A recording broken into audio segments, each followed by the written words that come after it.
In this video, we're going to go through an example problem using phasor analysis. So what is the question here?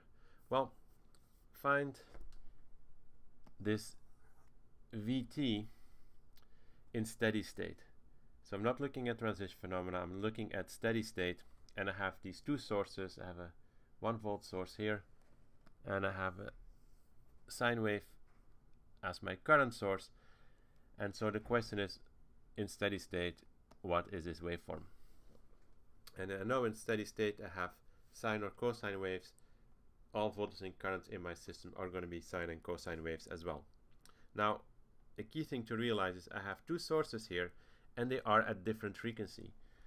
This you can actually rewrite as 1 times cosine 0t, right? So this is actually a sine wave of 0 frequency, and that's something we already know. This is a DC source, right? It's not varying in time. Now, if I have, in general, two sources at different frequencies, I cannot treat them together using phasor analysis, because in phasor analysis, I'm using the value of omega implicitly, and so phasor analysis only works for one particular value of omega. If I have two different values of omega, like in this case, if one source has omega equal to 0, this source has omega equal to 10, I cannot treat them together. Instead, I need to treat them separately, and I can do this using superposition, right? So I can just look at this system for one source and then for the other, and then look at the result combined, and I can do this because this system is linear. Okay, so let's look at the first source, and let's only look at this DC source here, right? So that means that I set the other source equal to 0, so this current source set to 0 becomes an open circuit. And what do I need to do when I do phasor analysis? Well, I need to replace all the circuit components by their impedances. So for the resistors, the impedance is just the resistor value. So that means these impedances are 4 and 4. Now for a capacitor, the impedance is 1 over j omega c. And remember, we're talking about the DC source here. So omega is equal to 0. And so that means this is infinity. And then finally, for the inductor, the impedance is j omega L, in this case 0. So the value for that impedance is 0. Now what does that mean? An impedance of value 0 is a short circuit, and an impedance of value infinity is an open circuit. So this system really simplifies to this. And this is kind of consistent with what we know about DC circuits, right? We already know that at DC, the capacitor is an open and an inductor is a short. So now let's try to calculate this V1 here. Well, that's just a resistive divider, so this one is easy. This V1 is just this 1 volt here divided by 2, so half a volt. Okay, so next let's look at the other source. So in this case, I'm only looking at the current source, and I'm setting this voltage source here equal to 0, which means it becomes a short. And let's start analyzing. Well, I need to express my current source in phasor notation. Now the easiest way to do this is first convert it into a cosine expression. Right, so you need to be able to convert between sines and cosines. So this is sine of 10t is basically the cosine of 10t minus 90 degrees. And so this corresponds to the following phasor: 5 times e to the power minus j pi over 2. And that is also minus 5j, right? So my source here is minus 5j. Now let's look at the impedances that we have here. So for resistors, the impedance is R, so this is again 4 and 4. For a capacitor, the impedance is 1 over j omega c. In this case, omega is this 10, right? So omega is 10. So what I get here for this capacitor value is 1 over j 0.5 is also equal to minus 2j. So this is minus 2j. And for the inductor, my impedance is j omega L, which is 2j. Right, so omega is 10.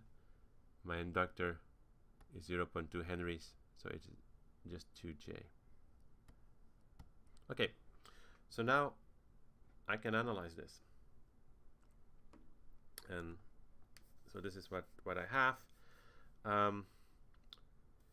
I can look at this as well. These two are in parallel, so this just becomes 2.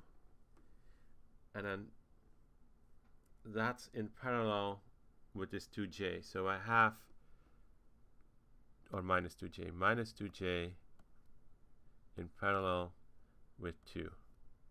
So let's calculate that. So that's 1 over minus 1 over 2j plus 1 over 2. I can rewrite that as j divided by 2 plus 1 over 2. Right, so for this one I just multiply numerator and denominator by j.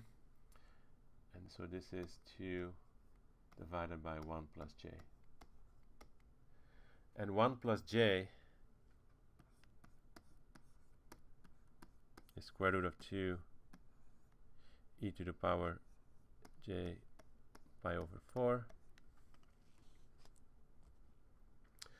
So this whole thing is 2 divided by square root of 2 e to the power j pi over 4. So square root of 2 e to the power minus j pi over 4. So that's the total equivalent impedance of this whole thing here. Now what's the voltage V2? V2 is nothing more than this current through that impedance. So my voltage V2 is minus 5j times square root of 2 e to the power minus j pi over 4. And minus 5j I can also rewrite in polar coordinates, e to the power minus j pi over 2.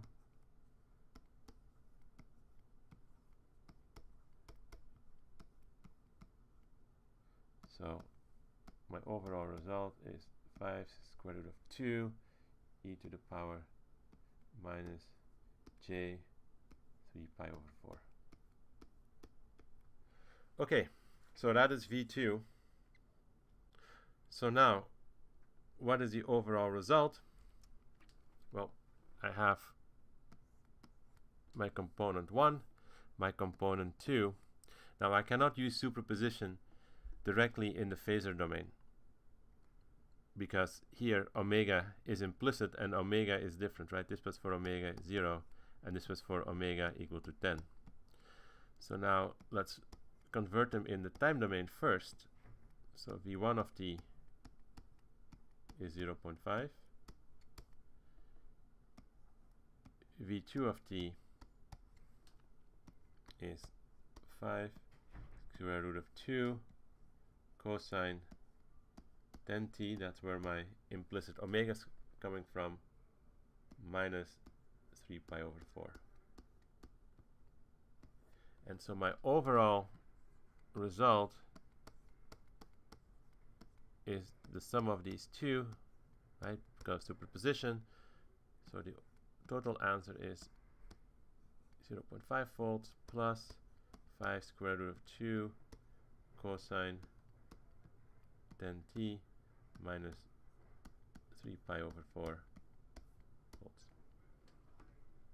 And if I want, I can also rewrite this back as a sine. I don't have to, but I can if I want to. Right, so